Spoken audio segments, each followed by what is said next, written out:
time I'm up there, I don't know what movies are out. I don't know what's happening in politics. I don't know what's happening in world news. I don't know anything. Yeah. It was that was pretty wild. I'm sorry. I'm actually pulling up Screamscape right now to see what else we have for the latest news going on around here. If I knew how to work a computer. Hey, have you been keeping up on the Kings Island Son of Beast issues? A little bit. I forget what I most recently read about it. There's apparently a new press release saying that the makers of the ride and Paramount knew that there were major issues with Son of Beast when it opened in 2000, and they tried to get a computer model of it to try to fix the issues, but they never really got one. And then they tried to convince Cedar Fair to get a computer model to fix the issues before something quote-unquote bad happens. And then Cedar Fair never got back with them. And it's apparently been having an issue. Like, they knew about the issue since 2000. Well, yeah. I know that the ride always had... There were lawsuits from the very beginning with the lumber company, actually, saying that they were sold an inferior grade of wood. That's right. That's what I'm looking at right here. And for those of you that don't know exactly what's going on, this is the world's only looping wooden roller coaster, and they actually had to remove the loop, and the ride itself was recently shut down due to lawsuits. It was, Greg, how do you explain it to someone that doesn't know? It's just plain a rough ride. I feel like you hated the ride a lot more than I ever did. I never had that much of a problem with it, and actually in the last couple of years, I feel like it had gotten better than it was. I'm going to agree. I just flat out hated the ride. I remember, wasn't it with me, you, and Kurt that went to Kings Island that day? The day it shut down? It was that same day, which just blows my mind. I think we rode it within the last hour of its operation. Yeah, we were up there, and I was there like 2 weeks before that, but I really wanted to hang out with you guys and do the park again.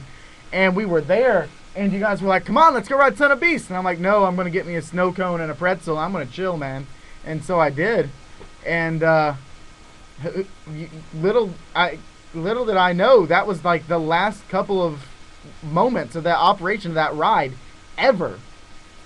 And ever known that. That literally was my last chance to ever ride that thing. But I rode it 2 weeks before, and I just, gosh, it was just, even with the new trains, I don't know, I just did not enjoy my ride. Well, that first helix was ridiculous, and that is where all the problems always came from. I mean, they had this intense spiral on the thing that's, 150 feet tall, where these trains are just flying and pulling all kinds of forces on a wooden structure that just really, I don't think, was the best idea. I don't think you can put forces that intense on something that big made out of wood.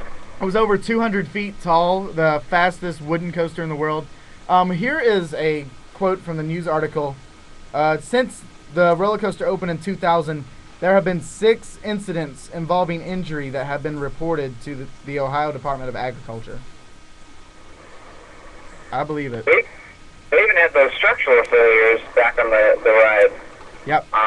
Back in 2006, they had some supports fail, and it caused the track to not buckle, but it created an amount of give in the rail that caused the trains to jolt and injure a lot of people, and it caused the train to stall mid-ride. Yeah, this happened. It's 27 people in all were injured. That's just one of 6 incidents that have apparently occurred.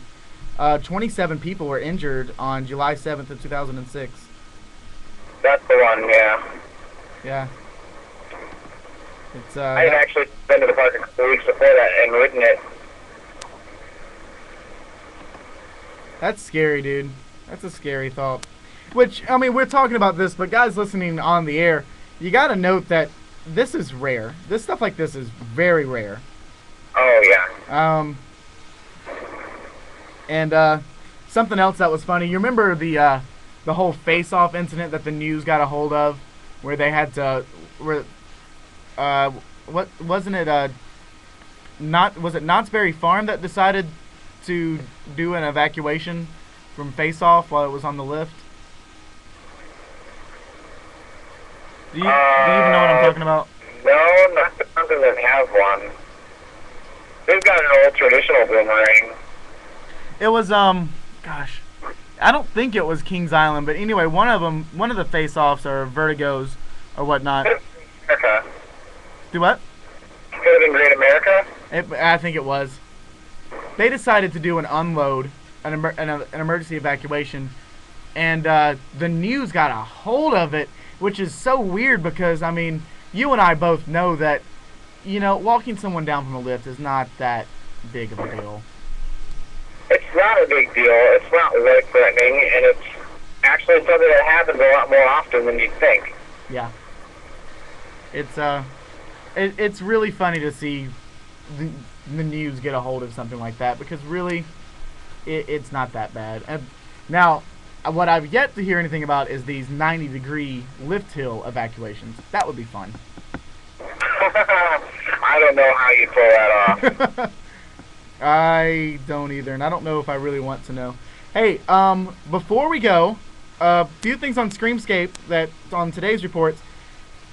Guess who finally got their trains for flying turns? I heard they're on the way. They actually have them now? Yeah. Knoebels, let's go ahead and pull this up. Knoebels reports that they have the trains on site. Oh my gosh, that's unbelievable. And they are expected to begin testing by possibly the end of this week. This is a coaster that, gosh, is it 2 years in the making? 3 years in the making? We're going on 3. I believe. 3 years in the making. We're approaching the far end of 3, so coming up on 4. My gosh, it's a Knoebels is a very old-fashioned family picnic park that's very charming to go to. Oh my gosh, very cool, very cheap too if you do it right. And yeah, you would know. thanks. And they have this Flying Turns coaster, which is a bobsled type coaster, and they just couldn't get it running the way they want to. And the owners of the park decided, we're not going to run this unless it's going the way we want it to. So they've delayed the opening for, like we've just discussed, 3 years now. Maybe they're finally going to get things running. It's been a year building it, and I believe that it's been 2 years of delay, so it's been 3 years. Wow. That's wild. It's pretty intense to have a 2-year delay on a ride opening.